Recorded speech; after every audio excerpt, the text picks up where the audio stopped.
O Palácio Imperial de Verão dos Habsburgo, o Tesouro de Viena, um patrimônio da humanidade. O Schönbrunn é um pedaço de Viena que é conhecido no mundo todo. Schönbrunn foi usado frequentemente pelo governo para eventos e para recepcionar diplomatas e convidados.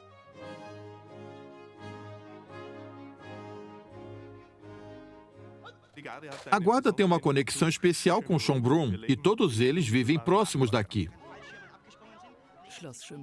O Palácio de Schönbrunn já foi palco de diversos filmes, tornando-se assim um lugar familiar para todos os austríacos. A famosa atriz austríaca Waltraud Haas cresceu em Schönbrunn. Eu vim para cá com 6 anos de idade e o palácio foi também bombardeado. Schönbrunn se tornou um símbolo do renascimento da Áustria e hoje é um imã de turistas.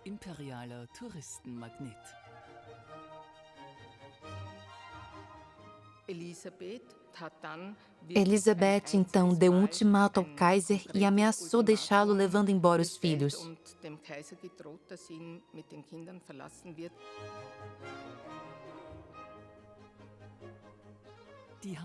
Durante séculos, os Habsburgo foram grandes incentivadores de uma maravilhosa arquitetura. Criaram coleções de plantas e animais raros e patrocinaram diversas formas de arte.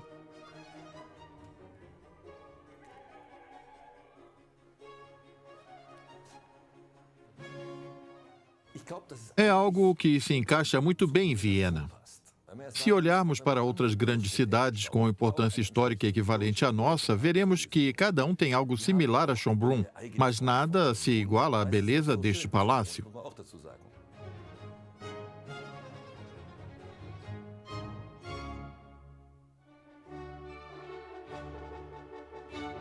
O Palácio de Schönbrunn.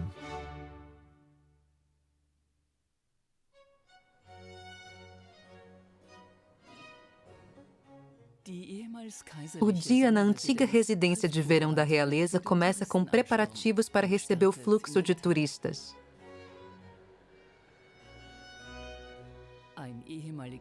A residência de campo e os parques dos Habsburgo originalmente ficavam bem afastados da cidade de Viena. O avô da Kaiserina Maria Teresa, o Kaiser Leopold I, foi quem construiu as fundações deste palácio. Seu plano era construir o palácio mais esplendoroso de toda a Europa.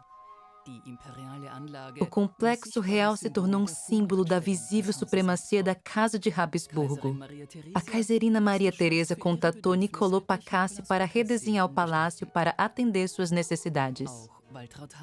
Waltraud Haas e seu filho Marcus Strahl também possuem uma conexão especial com Schönbrunn. Os arquiduques não eram os únicos que viviam no palácio. Este lugar também foi o lar da atriz Waltraud Strass em sua infância. Este lugar também é o ponto de origem da ligação secreta entre Tamara Trojani, seu companheiro Konstantin Schwenk e Haas. Você consegue se lembrar onde ficava sua cama? Acho que sim, mas vou precisar de sua ajuda. Você já dormiu nela? Sim, aquela cama já foi nossa. Ele ficava por ali. Aquela cama onde dormíamos costumava ficar aqui, bem aqui. Ali ficava a porta do quarto e aqui ficava a cama. O Kaiser nos visitava com frequência. Esse quarto foi atingido pelas bombas. A gente estava escondido no porão, dizendo, meu Deus, acho que acertaram um salão. E alguém falou, eles não acertaram um salão, eles acertaram seu quarto. Em 1945, o pátio e a ala central do palácio foram fortemente atingidos pelos bombardeios das forças aliadas. Por estar abrigando uma arma antiaérea, o Caramanchão também foi bastante danificado pelas bombas. Schönbrunn era o 13º distrito do setor controlado pelos ingleses. O castelo serviu como quartel-general para as forças ocupantes e também foi usado para os famosos desfiles militares. Esses espetáculos militares beneficentes tinham a participação de diversos soldados das forças aliadas. A arrecadação era revertida para atividades de lazer das crianças austríacas.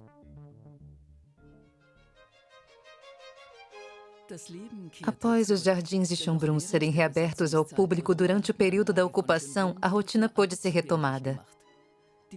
O povo de Viena pôde frequentar este lugar novamente para relembrar uma vida normal e fazer preces por tempos mais alegres.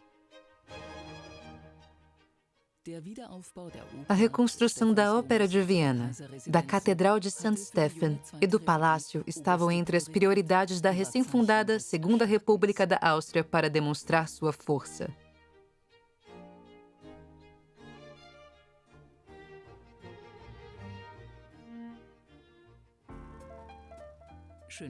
Schönbrunn não é apenas um palácio. Schönbrunn é um espaço vibrante, uma metrópole moderna. O comandante da guarda, o coronel Stefan Kirchbeiner, está chegando para a apresentação matinal. Bom dia. Como andam as coisas? Ótimo. O inglês Bob Tidmarsh mora e trabalha aqui há quase 40 anos. No zoológico de Schönbrunn, o responsável pelo habitat dos macacos, Fred Meyer, está dando início à sua rotina diária. Christina Hitzer-Hedilla é a dona do Teatro de Marionetes de Schönbrunn.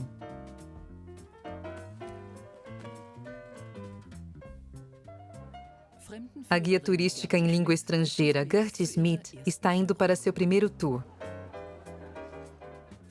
Variedade, diversidade e grandeza. Esses são os adjetivos das coisas que Schönbrunn tem a oferecer. Com a chegada do verão, o caramanchão nos lindos jardins de Schönbrunn foi reaberto. Durante a primeira metade do século XIX, havia um pequeno lago em Schönbrunn que era frequentado por banhistas e nadadores. Quando criança, Franz Joseph mencionou o lago em uma carta ao seu irmão. Após o fim da monarquia, o local foi usado pelos militares para aulas de nado. O local passou a ser bastante frequentado pelo exército. Em 1955, durante a ocupação inglesa, os soldados estrangeiros redescobriram o lago em Schönbrunn e passaram a usar esse espaço para seu lazer. Hoje, as piscinas externas de Schönbrunn são uma atração que fica ao ar livre e abre durante o verão e o outono.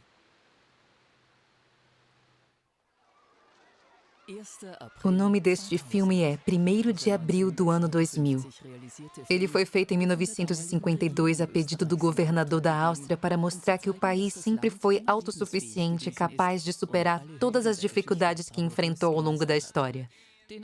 Ao exibir o imenso charme de Viena, ele quis mostrar aos aliados que a presença deles não era mais necessária. Grandes nomes do cinema de Viena participaram do filme, incluindo Waltraud Haas, que interpretou uma típica moça vienense. Vocês estão vendo a Polícia Mundial descendo de paraquedas, vestindo seus trajes à prova de balas e de radiação e portando suas armas de laser mortal. Eu vim morar aqui quando tinha apenas 6 anos e morei aqui até estrelar o filme A Pousada do Cavalo Branco. Depois disso, nós nos mudamos. Foram 30 anos. A carreira de Haas teve início em Schönbrunn. O salão onde hoje fica o restaurante Stockel já foi um lar para ela e para o irmão. A melhor parte era quando os portões fechavam à noite. Meu irmão, que era jovem e rebelde, disse: "Venha, vamos nadar." Eu perguntei onde, e ele disse: "Na fonte de Netuno." Mas, obviamente, ninguém nos viu porque era proibido entrar lá. As fontes em Schönbrunn sempre foram populares entre as crianças. Havia essa linda estátua em uma das fontes. Meu irmão não gostava dela. Ele a via e dizia: "Não gosto daquela parte." E eu falava: "Esqueça essa estátua." Um dia ele pegou uma pedra e a jogou na estátua. É por isso que hoje tem um pedaço dela que não está mais lá.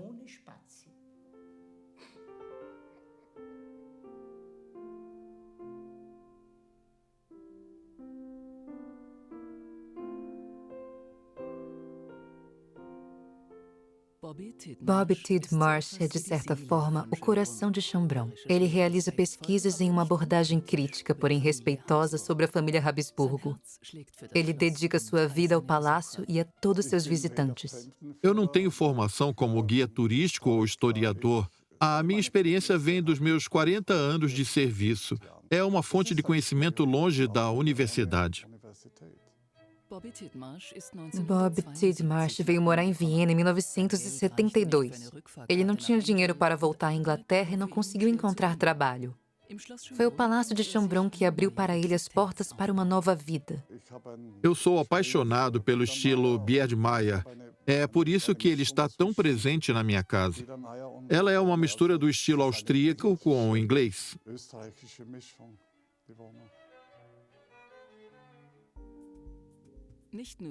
Bob Tidmarsh recepcionou não apenas a jovem Hillary Clinton em Schönbrunn em nome da Casa Real. Ele acompanhou muitos outros convidados de Estado que visitaram o palácio. Eu trabalhei em mais de 50 recepções em visitas de Estado. Eu fui responsável por organizar os salões do palácio e colocar o tapete vermelho por onde eles passariam. Eu realizei passeios especiais para pessoas que eu nunca teria conhecido de outra forma, pois eu venho de uma família de operários. Quando eu cheguei a Viena, eu nunca imaginei que eu passaria meus dias em um palácio e que eu estaria acompanhando pessoas como Richard Nixon, Otto de Habsburgo, a princesa Margaret ou Henry Kissinger.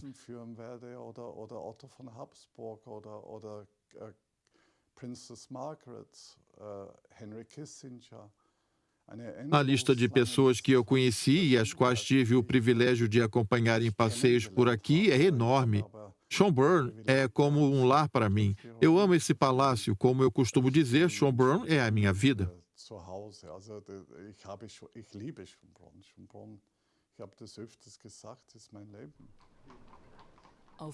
Aqui no caminho para Hietzing é onde a guia turística Gertie, Bob e a proprietária do teatro de marionetes se encontram.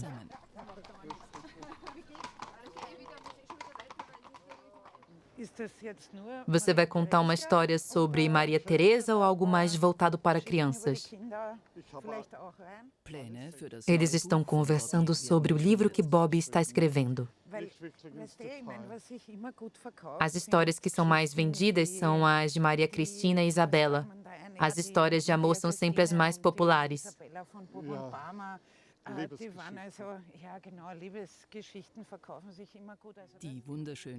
A linda arquiduquesa Maria Cristina era a única filha de Maria Teresa que pôde escolher seu próprio marido.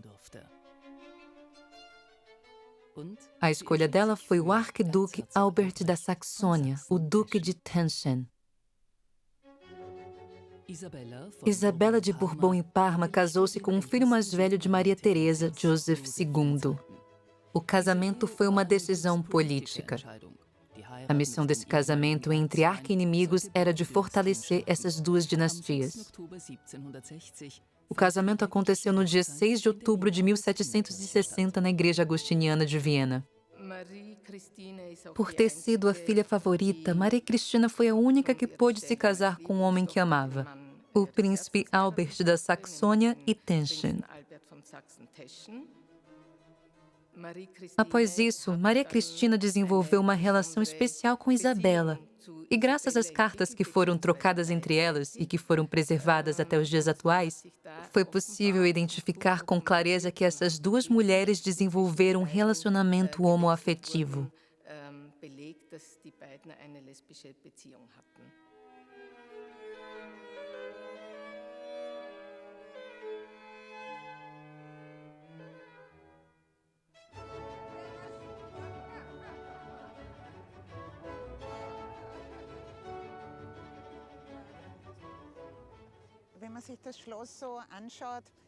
Quando olhamos para este palácio, nós o associamos imediatamente à corte. Porém, você sabe quem se apresentou aqui aos 6 anos de idade? Wolfgang Amadeus Mozart. A família Habsburgo convidou a família Mozart para vir aqui. Sabemos também que Maria Teresa fez perguntas à mãe de Mozart sobre a criação dos filhos.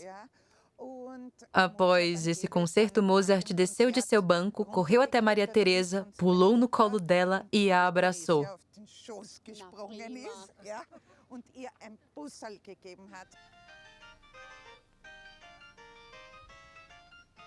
Quem é essa criança tocando cravo? Este é o jovem Mozart, Excelência.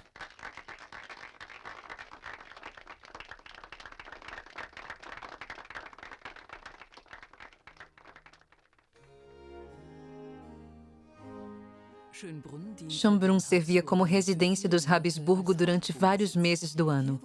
Aqui eles dançavam, se divertiam e decidiam questões políticas da Europa. A política de casamentos dos Habsburgo buscava uma expansão constante da sua dinastia. Maria Teresa ficou conhecida como a sogra da Europa pelo papel que desempenhou no casamento de seus filhos. Os casamentos eram organizados tendo em vista alianças com outras casas reais e os casamentos por amor estavam fora de cogitação.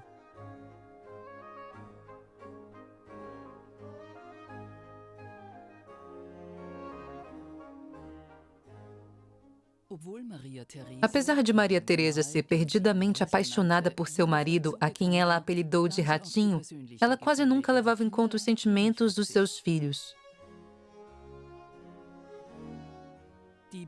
A exceção mais famosa onde o amor teve vez foi o casamento de Franz Joseph com sua prima Sissi. O jovem Kaiser conseguiu de alguma forma persuadir sua austera mãe a permitir que ele se casasse com a mulher que amava.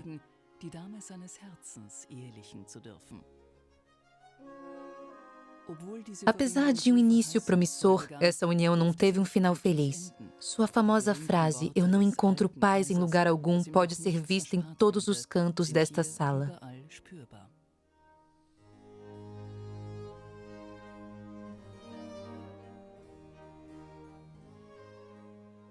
Mesmo assim, Franz Joseph sempre manteve o bom humor.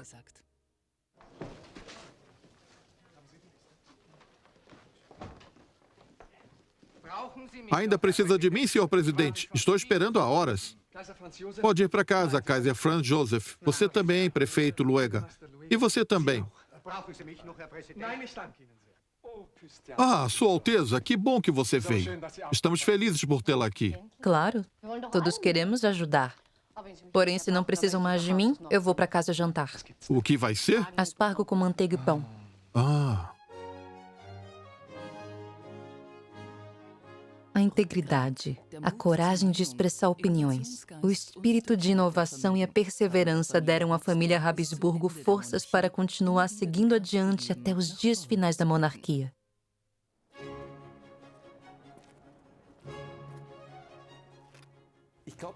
é algo que se encaixa muito bem em Viena.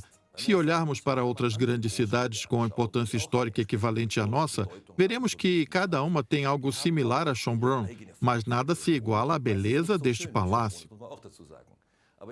Para mim, Schönbrunn é quase o completo oposto do que é o Palácio de Hofburg. E Schönbrunn é um lugar bastante alegre e repleto de obras de arte, enquanto que o Palácio de Hofburg possui um ar bem mais pragmático, podemos dizer assim.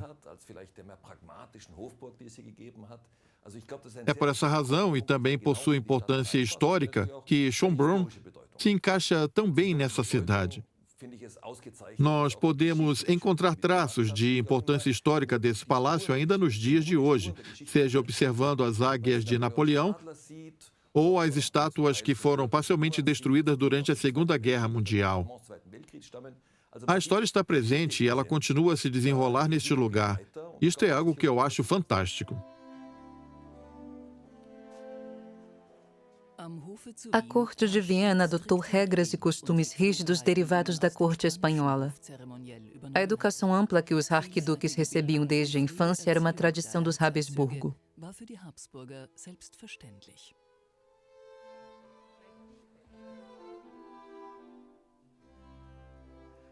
Desde a infância, nós aprendemos 5 idiomas. Naturalmente, eu converso em inglês e alemão com os meus filhos em casa. Alguns deles estudam francês, enquanto outros preferem espanhol. Isso nos dá um conhecimento amplo em línguas. A minha filha mais jovem está aprendendo árabe também. Enquanto Maria Teresa viveu, ela tentou introduzir um novo idioma para cada filho que nascia. Dentro da corte de Viena falava-se 6 ou 7 línguas diferentes. O espanhol era a língua cerimonial. O francês era a língua da aristocracia. E o italiano era a língua da arte e da cultura. Já o tcheco e o húngaro eram as línguas do cotidiano, pois era o idioma da população geral e dos contribuintes. A língua vienense era o idioma favorito de Maria Teresa e ela o transformou na língua oficial da corte. Viena é o coração da Áustria. Não, Viena não serve. Não serve? Não. Outra coisa precisa ser o coração da Áustria. Outra coisa? Então, o coração da Áustria é... A Áustria é o coração do mundo. Adorei. Ficou ótimo. A Áustria é o coração do mundo.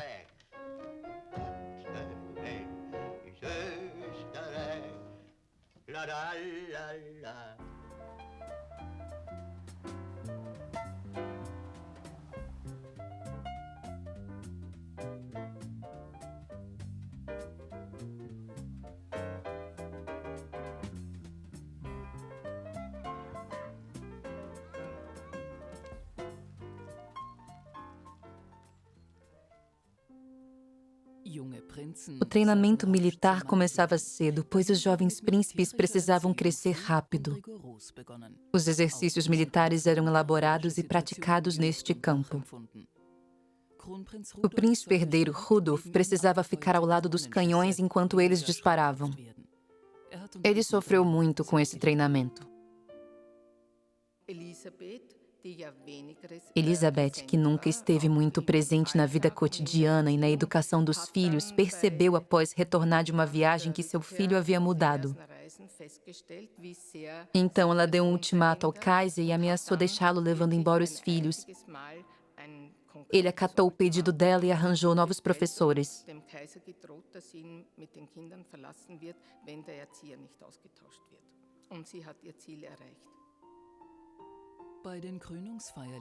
Na cerimônia de coroação da Kaiserina Zita e do Kaiser Karl, o arquiduque Otto estava usando vestes cerimoniais. Representar a família imperial em eventos era um dever comum para as crianças da Casa Real. Esta carruagem foi feita nos estábulos de Schönbrunn em apenas 3 semanas para ser usada por Franz Joseph e seu irmão na comemoração do Natal de 1835.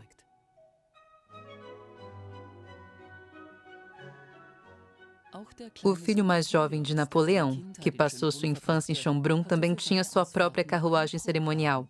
A dele era puxada por ovelhas da raça Merino.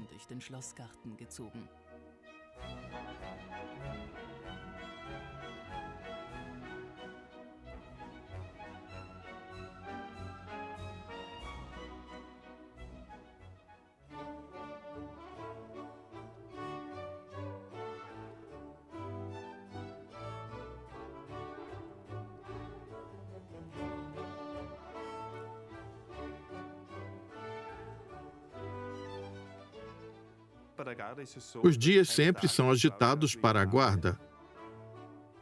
No início do dia, temos o desfile da bandeira, onde a bandeira da Áustria é hasteada na presença de todos os soldados. Nós somos um reflexo da sociedade e a característica especial da guarda é que ela é composta de soldados de todas as regiões da Áustria, sem nenhuma distinção de origem ou de formação acadêmica. Nós não fazemos distinções quanto à religião. Aqui, nós respeitamos as pessoas de todas as religiões e temos uma única missão. Este é o maior fator que contribui para a integração de todos.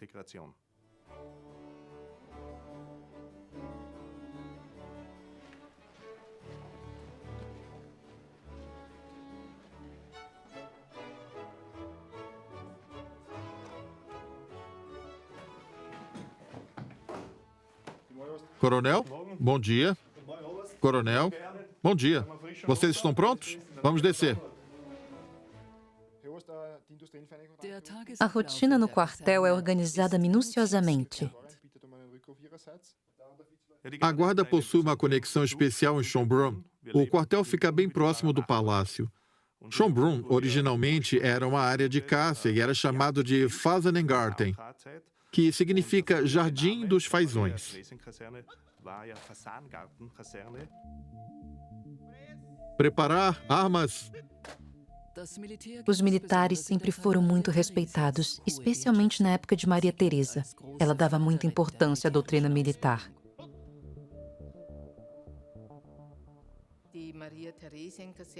O quartel Maria Teresa foi nomeado em honra às reformas realizadas por Maria Teresa no exército. Esse nome não foi escolhido diretamente por ela. Apesar disso, a característica mais marcante deles continua sendo a mesma. A corda da guarda é um símbolo especial usado por todos aqui e que acabou se tornando o símbolo desta guarda. A guarda continua sendo a responsável por dar as boas-vindas oficiais em visitas de Estado e em cerimônias importantes como o representante da Áustria.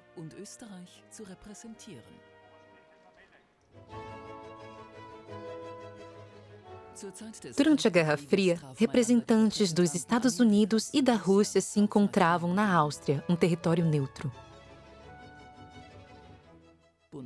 Aqui, o presidente alemão Adolf Schroeff cumprimenta John F. Kennedy e Nikita Khrushchev em uma reunião de paz no Palácio de Schönbrunn. Schönbrunn foi usado frequentemente pelo governo para eventos e para recepcionar diplomatas e convidados. Com a criação do Fundo Cultural e Operacional do Palácio de Schönbrunn, o local passou a ser usado apenas em casos excepcionais, pois é muito dispendioso fechar o palácio durante vários dias para receber esses eventos.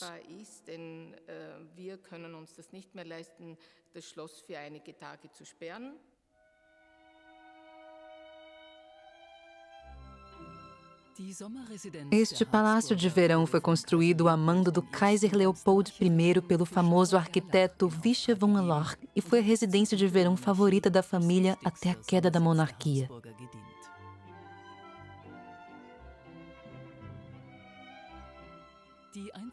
Já seus jardins singulares foram ideia do Kaiser Franz Stephan I e de seus paisagistas.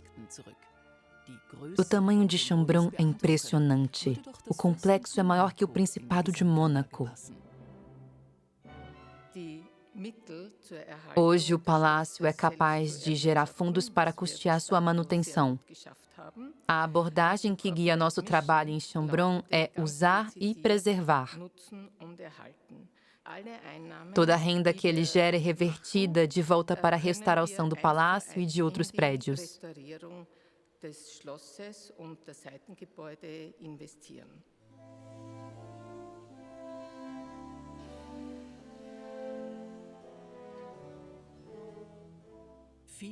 Há sempre uma demanda por mão de obra versátil e capacitada em todo o complexo do palácio.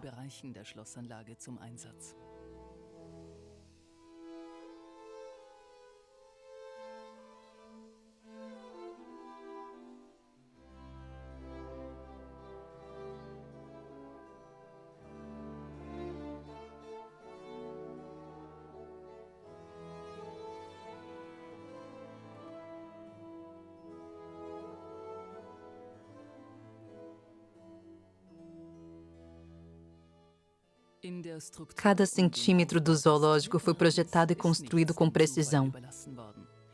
Todos os caminhos e construções estão localizados em pontos exatos em um mapa maçônico invisível. O Kaiser Franz Stephan era um botânico experiente e tinha um grande interesse pela ciência da simbologia dos números e pelas ciências da natureza. O interesse dos Kaisers pela fauna e flora foi herdado por diversas gerações. O Kaiser Franz Joseph criou alguns habitats para plantas e animais exóticos em prédios como a Casa das Palmeiras.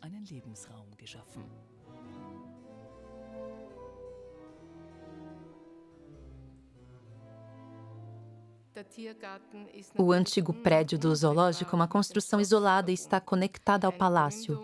Ela foi construída por Franz Stephan, o marido de Maria Teresa, que era um colecionador ávido de espécies. Os Habsburgo colecionavam plantas já há muitas gerações antes dele.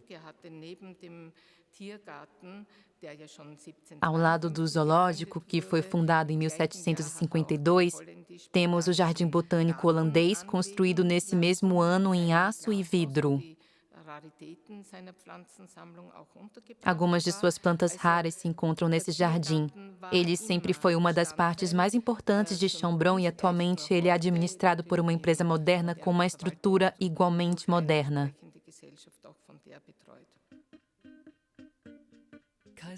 Esse zoológico trazia muita felicidade ao Kaiser Franz Joseph.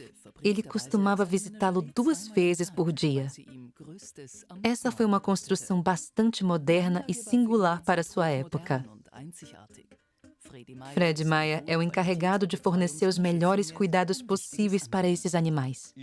O cheiro não é muito agradável, porém a diferença entre mim e os Habsburgo é que eu me encarrego de acabar com isso, algo que eles não faziam.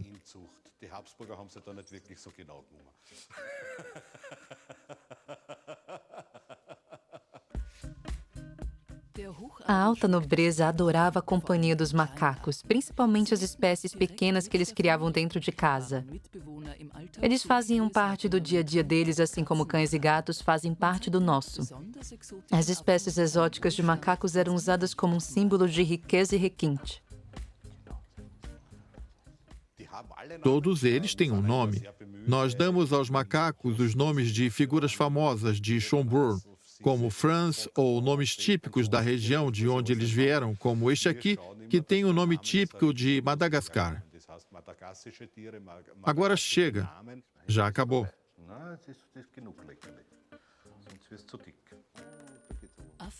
Eles achavam que os macacos conseguiam compreender a fala humana e alguns eram considerados mais dóceis que humanos.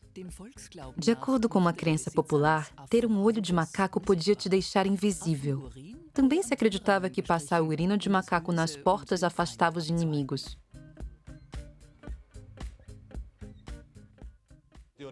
O prédio original que temos aqui, a Casa Aberta, tem um estilo bastante autêntico.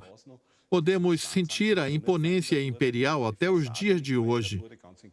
Sua fachada tem a mesma aparência que tinha no passado e dá para ver o palácio daqui, algo que eu acho fantástico. É uma obra do período barroco, aberta ao público. É algo que nós não encontramos em qualquer lugar.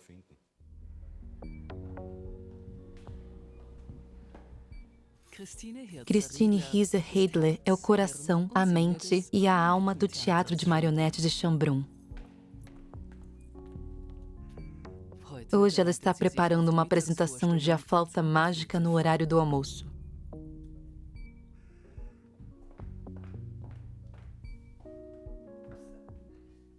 Nós viemos de Salzburg, onde as técnicas centenárias que usamos foram inventadas. Nós estávamos em busca de um local para nos apresentarmos.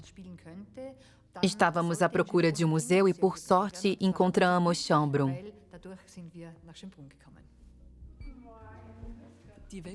O mundo das marionetes é um mundo de fantasia.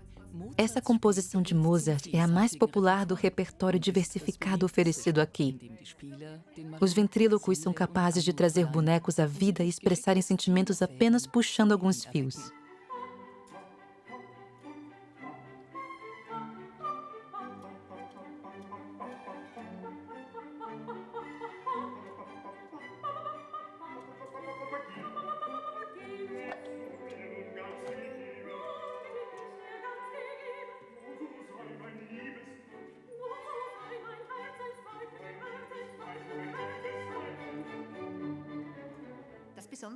Nós manipulamos essa cruz como se fosse um instrumento musical para controlar as marionetes. Os fios precisam estar o tempo todo sob controle. Alguns tipos de cruz permitem a você fazer movimentos amplos, porém esses movimentos utilizam todas as cordas e fazem as marionetes saltitarem. Nós preferimos uma técnica diferente, que produz movimentos mais realistas. Nós aprendemos a fazer as marionetes andarem, respirarem e a olharem como os humanos fazem. Essa é a beleza da nossa cruz. Nossos ventrílogos precisam de muito tempo para aprenderem essas técnicas.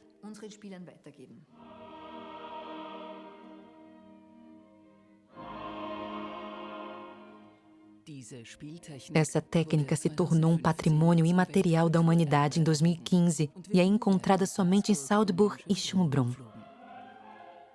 A Kaisarina Maria Teresa era uma amante do teatro e organizava regularmente apresentações, tanto humanas quanto de marionetes, para seus convidados. Os ventrílogos costumavam receber o dobro do que os atores de teatro recebiam.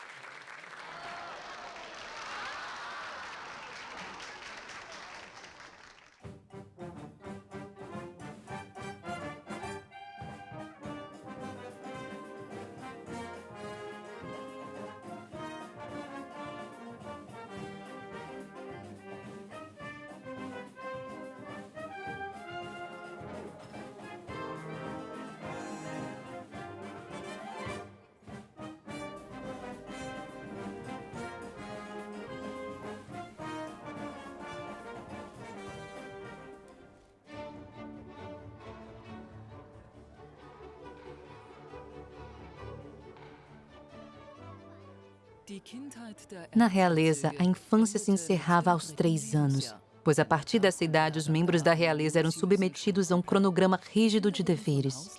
As crianças recebiam aulas de tutores da alta nobreza. Além das aulas costumeiras de geografia e história, eles costumavam aprender sobre dança, arte, música, cerimônias da corte e etiqueta. Maria Teresa era considerada uma dançarina talentosa durante a juventude e transmitiu seu amor pela dança a seus filhos.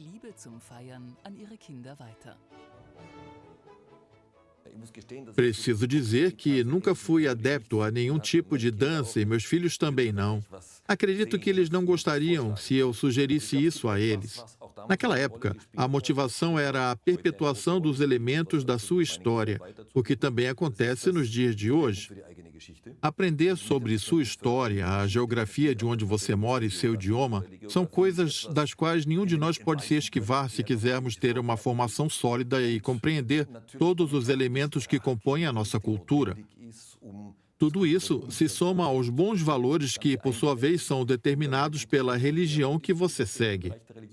Esses 4 pilares, geografia, história, língua e valores, são extremamente importantes e eu tenho tentado transmiti-los aos meus filhos com uma abordagem moderna.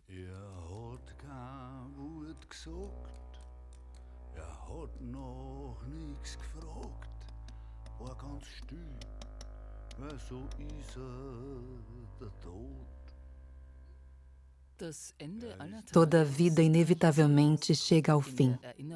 A memória é um tesouro de valor inestimável.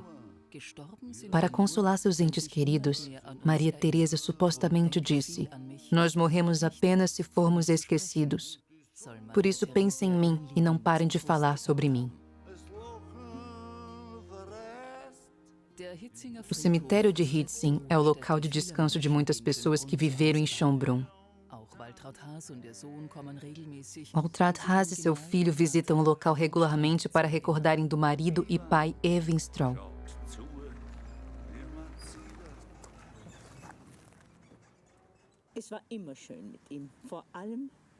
Ele sempre estava de bom humor. A gente tinha muita sorte de sermos ambos artistas, pois podíamos fazer ensaios em casa junto com nosso filho. A gente ensaiava até a apresentação ficar perfeita. Era maravilhoso trabalhar com ele. Sair de férias com ele e parar para refletir quão agradável foi a criação do nosso filho.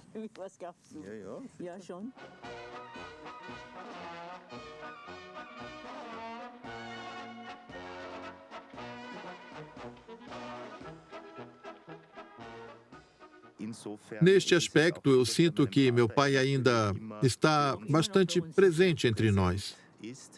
Um fato interessante é que meus pais se casaram dentro de um filme e a cena do casamento deles faz parte desse filme. A filmagem de um casamento real foi usada para fazer um filme. As filmagens ainda eram algo raro na década de 60.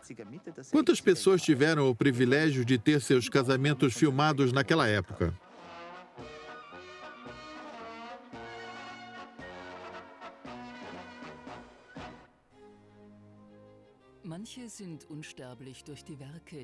Algumas pessoas são imortalizadas pelo trabalho que fizeram, outras por sua personalidade incomparável, seu status social ou seus relacionamentos secretos. O que todos eles têm em comum é que deixaram saudades e que precisamos seguir em frente sem eles. Em várias culturas, há diferentes formas de mantermos um ente querido falecido por perto. Em Viena existem os banquetes funerários, onde os mortos são lembrados por meio de comidas e bebidas.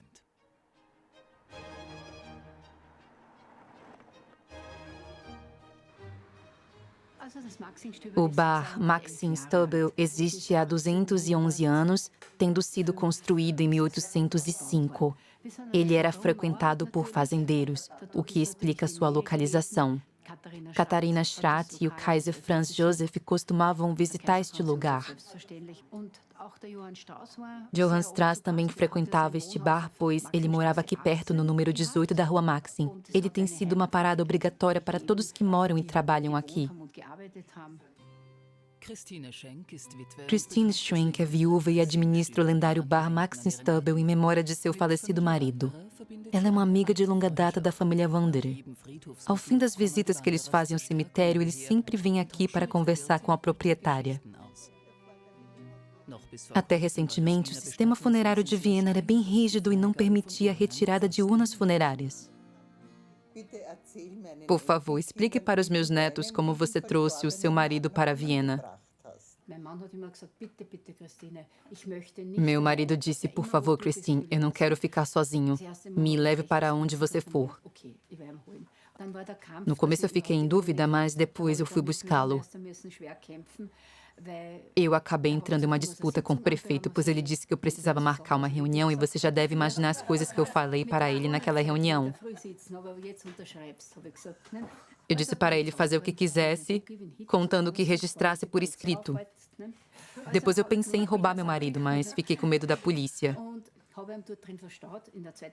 Eu coloquei uma bolsa e fiquei o tempo todo olhando para trás enquanto saía do crematório até chegar ao carro. Então eu o trouxe até Viena e hoje ele vive do lado da minha cama. Essa é a minha história. Eu fiquei triste por ele ter morrido, mas pelo menos agora ele não me perturba enquanto eu estou dormindo.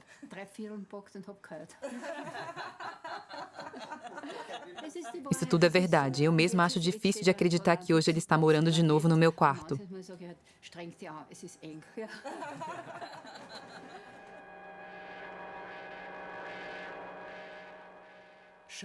O local, Fonte Ehrenhof, no Palácio de Schönbrunn, o local de pouso dos alienígenas no filme 1º de abril do ano 2000.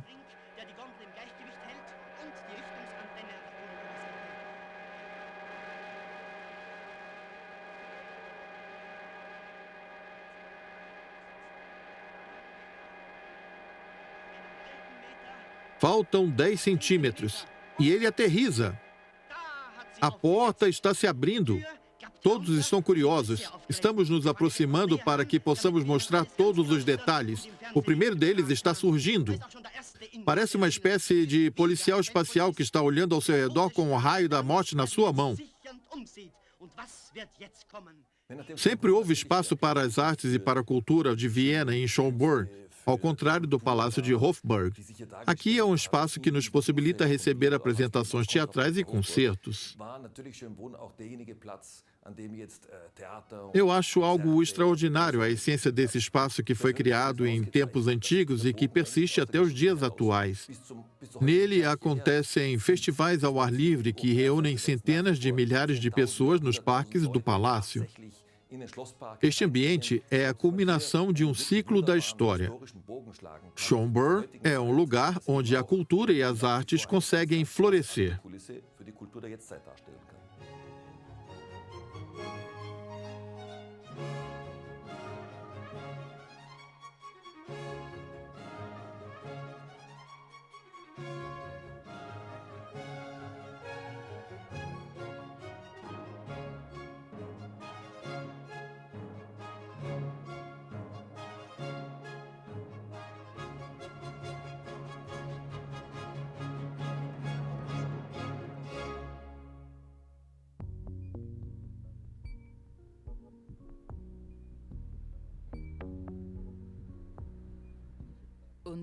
E mais uma vez, o dia se encerra em Chambron.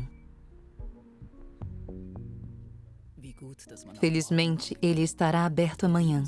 Chambron abre todos os dias do ano.